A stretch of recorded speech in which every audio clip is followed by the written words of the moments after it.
Hello everyone and welcome back to my channel. Today we're going to film a mid-year reading check, tag, whatever you want to call it. I've seen these flying around and I just love like stats and reflecting back on the things that I've read, what I've thought about books. It takes me like 5 business days to forget about most books that I've just read. So I thought this would be a fun way just to look back on what I've read already this year, because the fact that we're now in time I'm filming this like middle of July, I'm a little bit late, but like wow, it's gone so quick. So I've read 31 books so far this year, so I am 4 books ahead of schedule, which is perfect. I set my goal to read 52 this year. 1 a week I figured would be achievable. I've always gone over my reading goals. It seems I might be doing the same this year, but that's fine. I didn't want to put too much pressure on myself because ultimately reading is for fun. But ultimately let's just get straight into the questions. So best book you've read so far in 2024.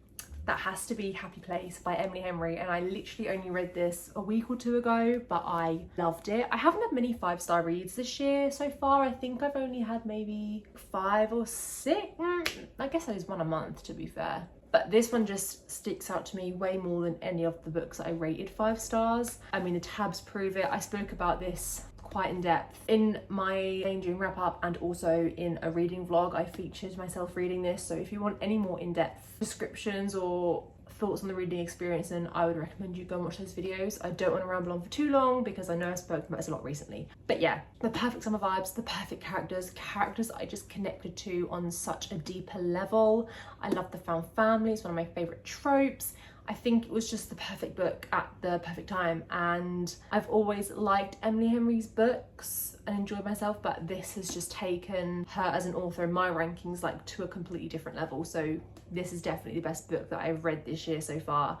I still think about it all the time, and it is definitely a book that I can see myself wanting to reread in the future. Best sequel you've read so far in 2024. Oh, okay, this is interesting. Oh, this is really interesting because I feel like I've been reading so many different series this year so far. None of the ones in my head I've actually finished yet. The best one, if I had to pick my favorite out of all of them, statistically speaking, in terms of just enjoying all of the books to a higher standard than I feel like other series I've read, I'd probably have to say Chestnut Springs. I've only read the first 3 books so far, but they've all been, this was a 4-star, and then Heartless and Powerless were both 5-star reads for me. So statistically speaking, I've really enjoyed that series. I've also really enjoyed Powerless by Lauren Roberts. I literally picked up Reckless today, so I feel like I've already started that series really. I have read Powerful, but you know, and Throne of Glass I'm also in the middle of, but I've just recently finished Queen of Shadows, so I feel like there's a lot of content for me to still read there. I rated Queen of Shadows 5 stars, but that was the only book in the series I've rated 5 stars so far, so I feel like hopefully it'll continue up, but I can't tell you that yet. So I'm gonna go for Chestnut Springs. This is just another series that it's so fun. I adore the vibes, I adore the characters. It's just a series that you don't have to take too seriously, but I love that about it. It can still handle some pretty heavy topics, but it just keeps things lighthearted and fun. If you're looking to get into a cowboy romance, or just a romance with a bit of a twist, something a bit different, I would really recommend these books. I still think about Heartless and Powerless all the time, and the anticipation in me to start Reckless is so high. And if I didn't have so many freaking books on my physical TBR, I 100% would have read that by now. But yeah, I think I'm gonna have to go with Chestnut Springs. I've just had such a fun time with it, never a dull moment, and yeah, I'm beyond excited to finish the series. New release you haven't read yet but want to. I mean, I just touched on this, but I literally just picked up Reckless today, and I think once I finish my current read, this is definitely going to be the next one on my agenda. I loved Powerless so much. When I first read it, I thought it was going to be like a 4.5 star. That's what I went with, and then quickly just bumped up to a 5 because the way I think about that book on a very regular basis is crazy. Like, it just ticked every single box that I wanted from a fantasy. The stakes are so high, the characters are phenomenal, the banter and chemistry and dynamics between them is phenomenal, the storyline and the plot was just so fast-paced and interesting and enjoyable. Like I loved everything about it, and the ending hurt. And it lives in my brain rent-free. So the fact that I now get to go into this and find out what happens next is like another level of excitement. Reckless by Lauren Roberts is 100% one that I'm so excited to read. I would also actually sit there and say Just for the Summer by Abby Jimenez, because I loved Part of Your World, and yet to this day that is still the only book that I've read from her. I have Yours Truly up on my shelf, and I would love to get to that too, because I've got a very strong feeling I'm gonna love that just as much.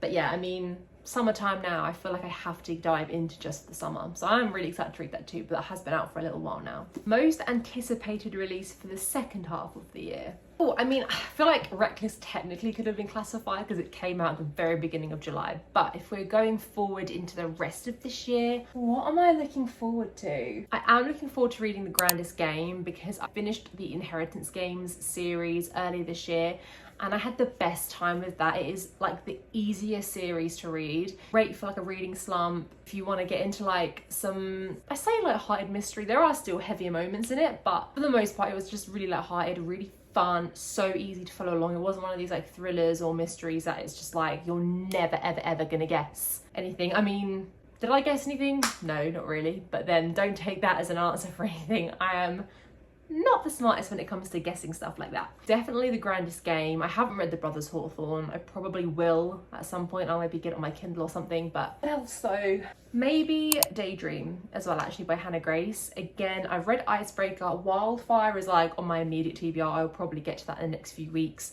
And then I hear that Daydream is basically just like a book lover's dream. Like it's just the most bookish book ever. And I think the premise starts with the main male love interest crashing the female love interest's book club, and I'm like, what an amazing meet cute. I love that. So I think I'm gonna have a really fun time with that. But yeah, biggest surprise of the year so far. Okay, I think the biggest surprise so far would have to be Check and Mate by Ali Hazelwood. Before I read this, all I had read from her was The Love Hypothesis and Bride.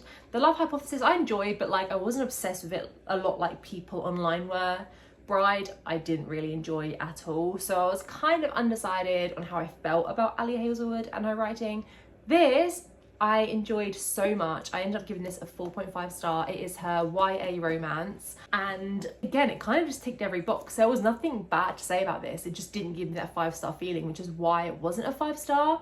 However, I still had the best time with it. I loved the plot line. Get to watch Mallory, the main character, go through her journey in like chess tournaments. She took a break for many years since playing as a child due to some family issues and troubles that she was going through. She then goes back into the chess world because there's financial opportunities there to help fund herself and her family's life because they're struggling. Through this, she meets Nolan, who is chess world's bad boy, kind of like a rivals to lovers situation. And the banter in this was really good. I loved the relationship between the two main characters. There's also great found family, and you also get to see the dynamics between Mallory and her actual family. Like there was a lot going on in this book, but in the best way and the easiest way to follow. Even though it is about chess, it wasn't hard to understand, it wasn't too technical, nothing like that. And I just really enjoyed the way that Ali wrote her YA book. It was a really fun time for me, and I was really surprised to love it as much as I did. I just thought it would be a fun time, but like nothing too crazy. But this is probably up there with one of my favourite books of the year so far. New favourite author, either like a debut author or an author that was new to me this year. This year specifically, yeah, I'm probably gonna have to go again with Lauren Roberts. I believe Powerless obviously came out last year. I didn't start reading this until like springtime. I mean, Powerless also was her debut, so I guess that makes sense. But yeah, I adored both of these books. Even the novella, which normally don't tend to get higher ratings because there's just not a lot to go off of, this was still like a borderline 4-star for me. So yeah, I just think that considering these are her like first 2 published books, and I think she's literally like 18 or 19 or something. If not, she's like fresh out of her teenage years, but like incredible. I swear I would never have been able to achieve this, and with third book already out. I would never have been able to achieve that at that age. So like, what an incredible achievement for her. Like, she should be so proud of herself because she has smashed at these books. This is so loved by so many, me included, and she's going to be an author that's going to be on my radar for a long time moving forwards. No doubt in my mind. Newest fictional crush. Okay. Love theoretically Jack. I thought he was such a cute acts of service king, especially in regards to like the illness trope. When the girl is feeling a bit poorly, he like swoops in there and takes care of her. He just watches out for her and like keeps an eye out, and I thought that was really cute. And he also has, for me, like the perfect amount of arrogance where it's not like ridiculously pompous, but it's just also a little bit like he's confident, it's kind of attractive. Like, I did really enjoy Jack in this book, and whilst he comes across as quite standoffish and like mega arrogant, he has got like the biggest heart of gold, and you can tell how much he cares for Elsie in this book, and I ate it up. I freaking ate it up. Loved it.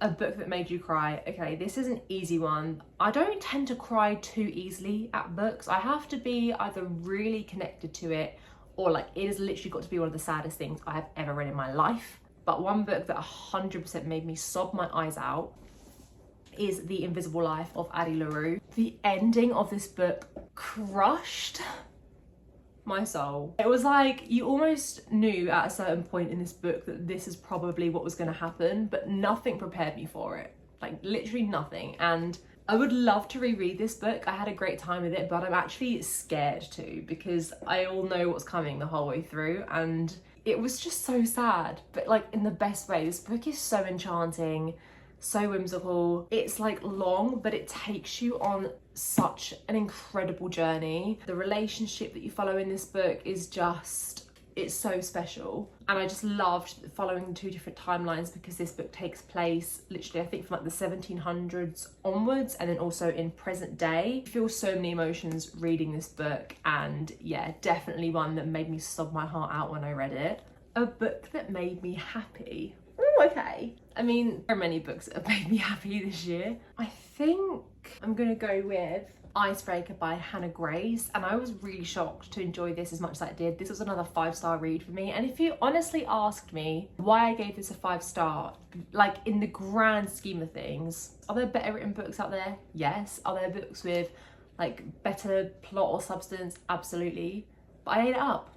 That's it. I ate this book up, and it did make me so happy. I was like giggling, I was kicking my feet, I was just excited to read this every time I picked it up, and because I just knew I was gonna have a fun time. Didn't require any brain power. I was gonna be reading about characters that I was growing really attached to. I can't deny, I really did. And it just took me back to my teenage years. Like, this takes place in University of California in Maple Hill, so we are following like teenagers or young adults, and I just loved it. It transported me back to my like, well, I'm 25, so I'm not old, but my like youth, like my school time, sixth form, college youth. I loved it. It just, yeah, it did. It made me giggle and kick my feet, and I was happy the entire time reading this. No sadness here. I just loved it. Loved the characters, loved the plot, loved the vibes.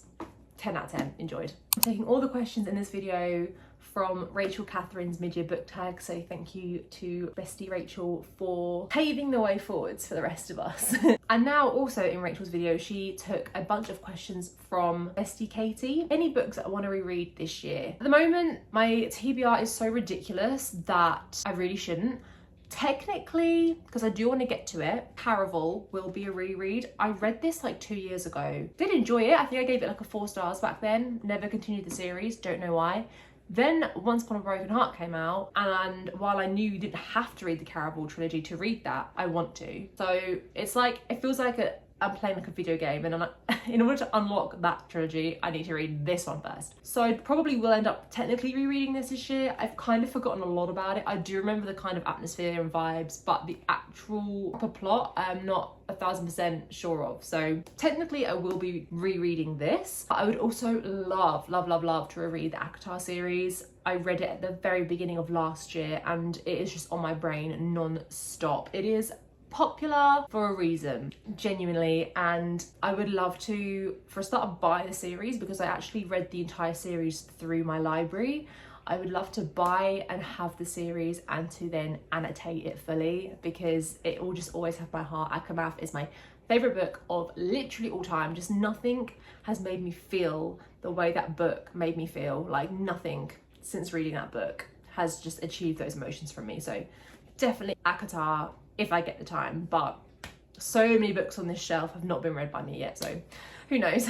Favourite author so far this year, probably gonna have a lot of repeats, so I'll just list a few now. Definitely Lauren Roberts, still enjoying Elsie Silver so much. Sarah J Maas, obviously, I've been getting myself through the Throne of Glass series and I'm having the best time reading that as well. Technically Ali Hazelwood, because the last 2 books from her that I've read, Check and Mate and Love Theoretically, have both been 4-star or above. And yeah, potentially Hannah Grace, but I've only read Icebreaker so far, so we'll see how we get on with Wildfire. Books you've been putting off. There's 2 that stick out in my mind, and I'm actually planning on doing a video, hopefully in the near future, of me just biting the bullet and getting to them both. And they are Tomorrow and Tomorrow and Tomorrow by Gabrielle Zevin. I must literally be one of the last people on this entire planet to read this book. The fact that I haven't done yet is pretty shocking, but I don't know, it's just the anticipation of it, knowing that it's literary fiction.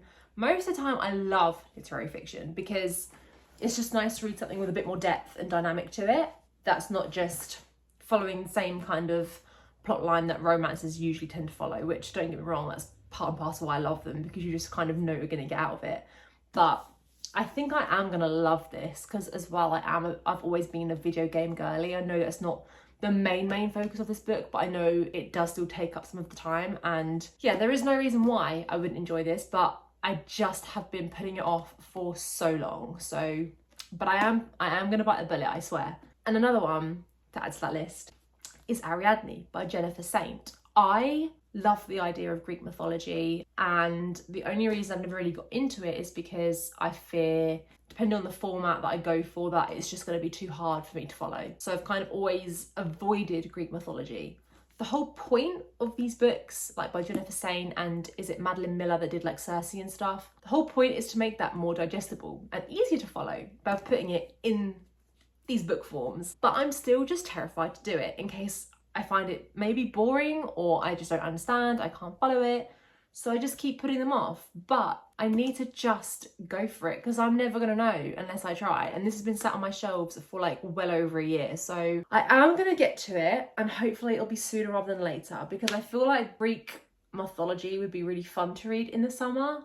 I might be wrong, but I'm thinking like it just obviously makes me think of Greece and like what a stunning sunny country that is. So I'm hoping to get to it hopefully in the next month or 2. That's the plan, but I will be featuring them in a video, because hopefully they exceed my expectations and I can scold myself for procrastinating, but we'll see. A book you enjoyed with mixed reviews. From what I can gather, I think I might have to repeat Icebreaker for this one, because whilst I know so many people that do love this, a lot of people do critique it like it's just a load of spice, there's no substance, it's just a book about nothing. Maybe you're correct. Maybe those people are correct, but I still ate it up and I still loved it. Like I say, a 5-star read from me. And I know I'm not the only one, but I would say I've definitely seen, out of all the books that I've enjoyed, this is probably the one that has the most mixed reviews, I think, so far this year. So I've got nothing but good things to say about it. Like I say, can I justify my reasons for loving it? Kind of not, but I loved it. So what else is there to say? Series you want to finish by the end of the year. I'm not going to pick them up, but definitely the Throne of Glass series. I've got Empire of Storms, Tower of Dawn and Kingdom of Ash left to read. Planning on doing the tandem read very soon. I'm petrified because that is a task. I mean, that and then just Kingdom of Ash alone are missions, but I'm definitely going to get them done before the end of the year. Would also really love to finish reading Chestnut Springs by the end of this year. Any other series? I mean, I would say the Knockabout series, which I'm very late to the party. I know that trilogy is already done and dusted. I would still like to start. I haven't even started it yet. Will I start and finish it in the second half of the year? Maybe not. That might be ambitious, but I mean, I can try. 5-star predictions for the rest of this year. Based on what's on my shelves I need to read, I think definitely Kingdom of Ash has the potential to be a 5-star read. I loved Queen of Shadows because that was where a lot of the different plot lines and characters we've been following were kind of starting to collide. And I imagine obviously Kingdom of Ash is just going to be the complete ultimatum of the whole thing. So I can imagine myself really enjoying that. I also think if I do manage to get around to the Once Upon a Broken Heart series, I reckon that or the Ballad of Never After could potentially be 5-star reads. I know, but the Ballad Never After seems to be everyone's absolute favourite from that series. I love a fairy tale vibe, so I think I'm going to absolutely eat that up if I manage to get to it. Also, Beach Read. I haven't read Beach Read yet. Again, that is another book on my immediate TBR to definitely read this summer, and I think I would also really love that. And also maybe Butcher and Blackbird, because I haven't read that yet, but I do love a slightly darker romance. While I know it's not specifically dark romance, obviously it involves 2 serial killers, but I think it's also meant to be really like humorous and involve a lot of banter. So I think that's going to be a really fun time, and I've got a really good feeling that I'm going to love that book. I think that is the last question that I am going to answer in this video. So I hope you enjoyed my little mid-year reading check, tag, whatever you want to call it. It's really fun to go back and look at all the different books that I've read and just like jogging my memory. I always forget, for example, that I read The Invisible Life, because that was one of the first books that I read this year, and I was just blown away by how much I loved that book, and I just got it out of this video and I thought, oh my god, I forgot I read that. What an amazing time. But yeah, there's definitely a lot to look forward to for the rest of this year. I always tend to read a lot as well in the autumnal months because I just love a cozy book, so I just eat them all up in the autumnal months. Should I be saying I'm excited for that considering we're in the middle of July? Probably not. Has July been Julying in the UK? No, it hasn't. The weather's been shit. So I think I'm well in my rights to already be gearing myself up for autumn. I'm so excited.